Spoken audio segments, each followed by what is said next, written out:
Halo semuanya, perkenalkan nama saya Paul Alvaro de Rupertus. Pada video kali ini, saya akan membawakan materi mengenai hukum benda. Apakah pengertian dari benda? Menurut pasal 499 KUH Perdata, pengertian benda atau zat adalah segala sesuatu yang dapat menjadi objek hak milik. Benda berwujud contohnya adalah kendaraan bermotor, tanah, dan lain-lain.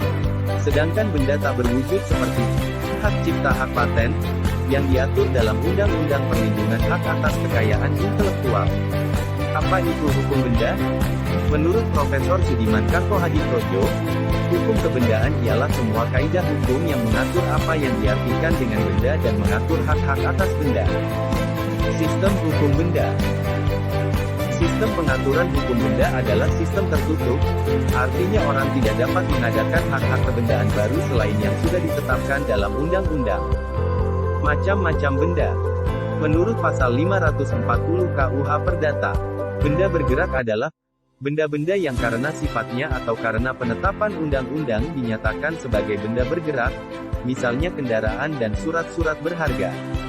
Dua benda tidak bergerak adalah benda-benda yang karena sifatnya, tujuan pemakaiannya atau karena penetapan undang-undang dinyatakan sebagai benda tak bergerak, misalnya tanah dan bangunan. Ciri-ciri hak kebendaan. A. Mutlak atau absolut. B. Mengikuti benda di mana hak itu melekat, misalnya hak sewa tetap mengikuti benda itu berada, siapapun yang memiliki hak di atasnya. C. Hak yang ada terlebih dahulu kedudukannya lebih tinggi. D. Dapat dilakukan gugatan terhadap siapapun yang mengganggu hak yang bersangkutan. E. Pemindahan hak kebendaan dapat dilakukan kepada siapapun. Cara memperoleh dan memperalihkan hak kebendaan.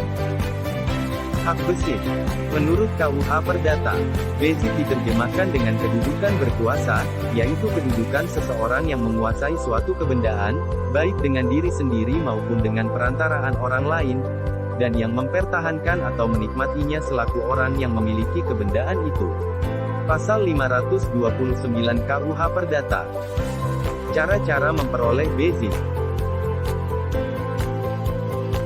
1. Dengan jalan occupation atau pengambilan benda. 2. Dengan jalan tradition atau pengoperan. Hak milik pasal 570 KUH Perdata menyebutkan bahwa hak milik adalah hak untuk menikmati suatu benda dengan sepenuhnya dan untuk menguasai benda itu dengan sebebas-bebasnya, asalkan tidak bertentangan dengan undang-undang atau peraturan umum yang diadakan oleh kekuasaan yang mempunyai wewenang untuk itu, dan asal tidak mengganggu hak orang lain, kesemuanya dengan tidak mengurangi kemungkinan akan pencabutan hak itu untuk kepentingan umum, dengan pembayaran pengganti kerugian yang layak dan menurut ketentuan undang-undang. Hak memungut. Pasal 756 KUH Perdata menyebutkan bahwa hak memungut hasil adalah hak kebendaan untuk mengambil hasil dari barang milik orang lain, seakan-akan dia sendiri pemiliknya, dengan kewajiban memelihara barang tersebut sebaik-baiknya. Hak memungut hasil juga dapat diperoleh karena undang-undang atau karena kehendak pemilik. Hak pakai dan mendiami. Pasal 818 KUH Perdata menentukan hak pakai dan hak mendiami diperoleh dan berakhir dengan cara yang sama seperti hak pakai hasil. Istilah hak mendiami dipergunakan jika mengenai rumah sesuai pasal 826 KUH Perdata. Hak mendiami tidak boleh diserahkan atau disewakan kepada orang lain sesuai pasal 827 KUH Perdata. Sekian presentasi dari saya. Terima kasih sudah mengikuti hingga akhir. Sampai jumpa.